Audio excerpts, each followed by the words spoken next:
A day in my life na Bicolana na nakatira di sa Laguna.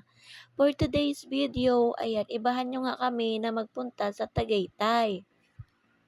Dahil nga wala tayong pambayad sa entrance, hindi muna kita sa gilid-gilid.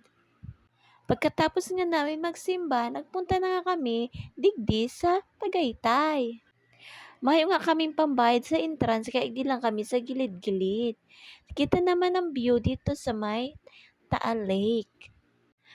Pagkatapos nga namin magsimba, naisipan nga namin pumunta dito sa Tagaytay.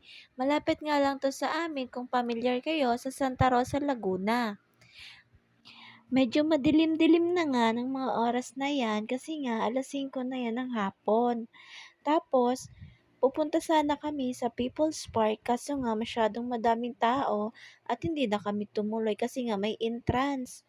Ayaw nga namin sa may entrance kasi nga nagtitipid kami. At wala nga kaming pambayad kaya dito na lang kami sa gilid-gilid. Wala kaming pambayad pero nakapaggala pa din kami. Kasi nga may gasolina pa naman yung motor kaya pinagkasya na lang namin.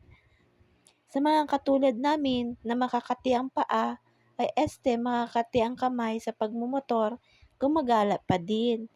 Ito nga yung kaligayahan namin habang wala pa kaming anak. Nasaktuhan nga namin ang pagpunta namin maliwanag yung ulap kaya kitang-kita namin yung Taal Lake. Minsan nga pag napunta kami dito, medyo madilim at di mo talaga makita yung Taal Lake. Gawa ng natatakpan siya ng mga clouds. Pero ngayon, medyo maliwalas at walang clouds kaya kitang-kita mo yung view. Limit nga lang kami ngayon sa paggagala gawa ng nagtitipid nga kami at kailangan nga namin mag-ipon for the future ba. Hindi naman kasi lahat ng oras may pera tayo at may trabaho tayo, kaya kailangan din talaga natin mag-ipon.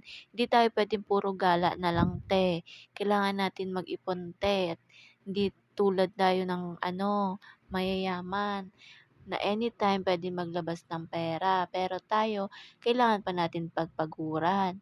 Pero for today's video, naggala lang kami kasi nga, kumbaga nag-unwind lang naman kami. Hindi naman totally paggagala talaga. Malapit lang naman to sa amin.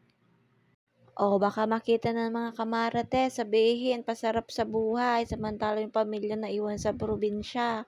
Kung alam nyo lang ante, ang mga nararanasan namin, hindi naman porket nagagala pasarap na sa buhay.